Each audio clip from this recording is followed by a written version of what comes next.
seemed unfathomable that he was going to give away this easy victory, but you had to observe the inevitability that it was probably going to happen. I looked him right in the eyes and I said, Andrew, if you hit him low one more time, it's over. Do you understand that? And he said, yes, I do. Walked out there, hit him low. That was another low blow. Down goes Bowe, and that's it. That's it. Great. It's a disqualification.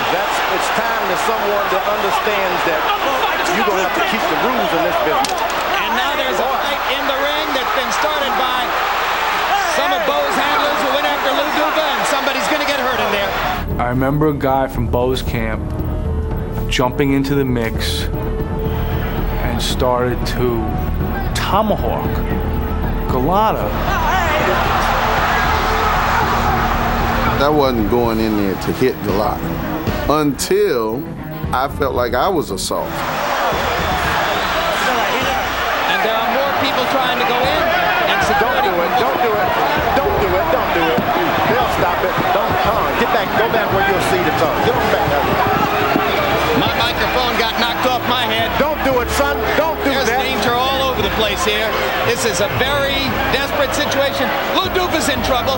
Lou Duva's in trouble on the ring mat. When he was on the ground, he was getting kicked.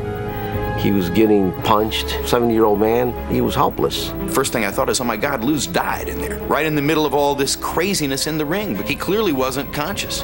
Duva's being taken out on a gurney right now, and we hope that they can get it through the crowd. And they had about 4 or 5 guys carrying it, and they were turning me over. I said, for Christmas' sake, it's safer to go back into the ring and fight. You guys are killing me over here, you know? 4 minutes after Golota was attacked, Duva was taken to the hospital for observation. The violence in the garden was spreading. George Foreman trying to be the peacemaker. What are you doing? Hey, what are you doing, guy? What are you going to accomplish in there? I don't know if it was racial, but it felt sort of tribal. It felt like what I imagine a soccer riot could be like. People were getting hit over the head with chairs. People were getting stomped on. It's flaring up again now behind us. Another riot. Guys jumping over chairs. Riots and fights are breaking out at ringside.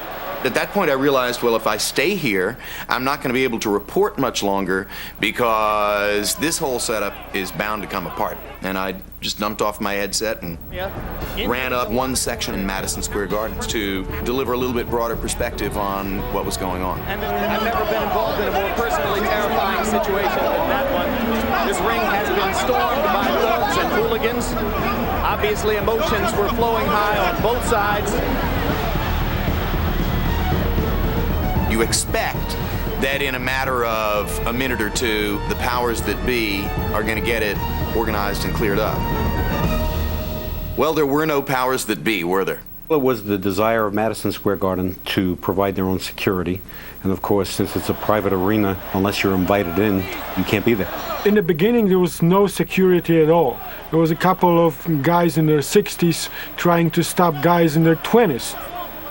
I was actually at home. I was watching TV, and a flash came across the TV that there was a riot going on in Madison Square Garden. So I called my security detail, and I responded.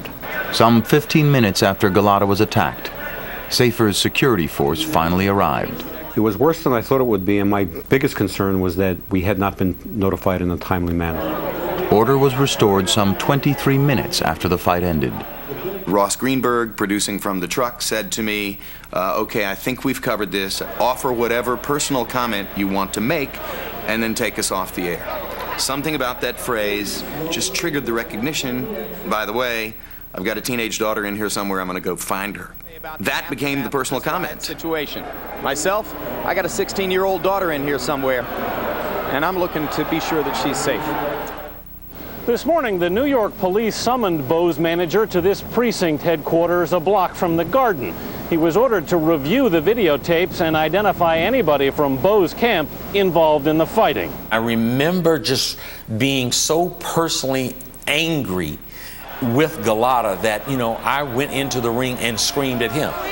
10 seconds later, the ring was full. Now, history has it that I started a riot. And now the number of arrests are up to 10. The police are reviewing the videotapes with boxing officials and will make further arrests based on an analysis of the videotapes. In all, 22 people were injured and 14 arrests were made, including Jason Harris, a member of the Bowe security staff. Harris, it turned out, had a record of violence, including the Fan Man incident, when his weapon of choice had been a walkie-talkie. He was given a 5-year suspended sentence. Oh, I paid my dues. I was in the middle of being investigated for a police department. When I got back, my investigator called me and said, Jason, sorry. The turmoil overshadowed the fact that despite the victory, Bowe had been battered. A rematch would be big. It was set for 5 months later in Atlantic City. This time, Golota's trainers concentrated on Bowe's belt line. So the punches are going to be coming up here. They're going to be hitting him on the chin. They're going to be hitting him in the chest. They're going to be hitting him in the body. They're going to hit me there. Over here, we've taught Andrew to keep away. This is a no zone over here. Bowe, dedicated now, shed 50 pounds in 8 weeks and appeared to be in championship form at 235 pounds. He embarrassed me. He did all the things to me that I should have did to him. I wanted to redeem myself. What Bowe and others didn't know at the time was that the 29-year-old's body couldn't overcome years of pounding and abuse. And the only championship part of him left was his heart.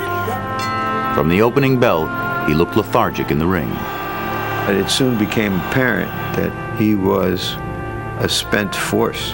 That first fight was not just a matter of conditioning. He was an old fighter before he got old. He proceeded to hammer Bowe with the most continuous assortment of power punches that any heavyweight has ever had to take in a big fight.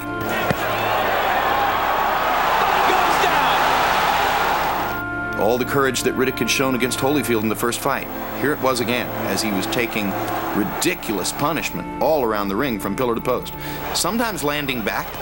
Riddick Bowe fighting with a nothing-to-lose attitude now. And Golota stumbles. Andrew Golota's never been knocked down, but he will be in a few seconds. After losing a point for intentional headbutting, Golota lost control of himself and his punches again in the fourth. Low blows by Golota, and Eddie Cotton will pull him away. All right, look.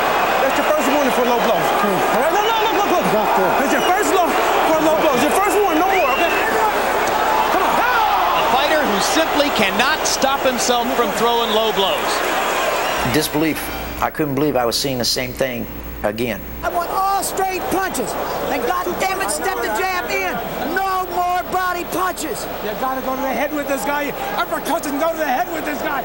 Even with 2 points now deducted from his score, Golota continued his onslaught. That's a knockdown. That's another knockdown. Golota received another warning in the 6th round.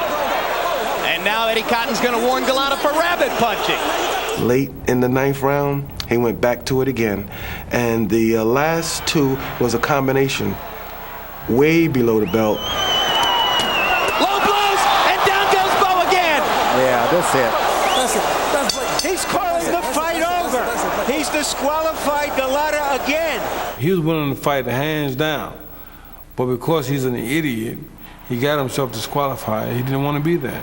I felt sad for him. I felt sad for Riddick. I felt sad for us that a potentially glorious event had once again become this strange atrocity. Ludovic, give us your assessment of the fight. Well, I don't know what to say. I really don't. I'm going to sit down with Andrew and say, look, do you want to be a fighter or don't you want to be a fighter? If you don't want to be the fighter that fights in the ring and fights the right way, then you better go look for a championship of a tough man contest in a bar or something like that, because it's not going to happen. Andrew Golota would have 3 more chances at redemption. Against Lennox Lewis, Golota would be KO'd in the 1st round. Against Michael Grant, Golota would quit during the 10th round. You want to fight? You want to fight? You want to fight? He's saying no. He said he didn't want to fight. And after 2 rounds with Mike Tyson, Golota quit the fight and boxing. When I was trying to put that mouthpiece in his mouth, I should have shoved it up his ass. I said to him, Andrew, don't do this to yourself. And then he didn't want to know nothing. He pushed me away. Whatever demon it was that forced Andrew Golota to do those things in the ring, he couldn't stop it. He had no control. Currently, Golota lives in Chicago and is facing criminal charges for a melee outside a hotel in Poland in November of 2002. For Bowe, who took way too many clean blows in big fights, his days as a fighter were also over. His reflexes and responses weren't quite what I would have expected, especially somebody that's 28 years old. If you look at Riddick's speech pattern from the Holyfield Bowe era, you underestimate my stamina, my punching power.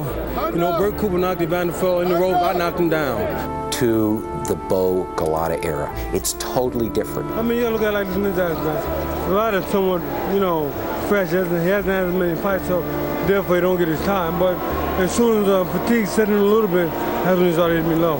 One of the major hallmark symptoms of chronic brain injury is personality changes, aggressive behavior, problems in someone's personal life.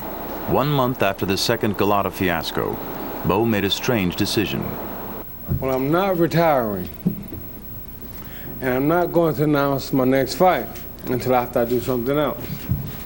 And that something else is join the United States Marine Corps. For a guy who had trouble training for a fight worth tens of millions of dollars, how the hell is this guy going to go to Paris Island and wake up for reveille? Bowe's first day of Marine Corps training was February 18th, 1997. He would be a civilian again just 3 days later. I didn't expect the drill instructors to give me such a hard time.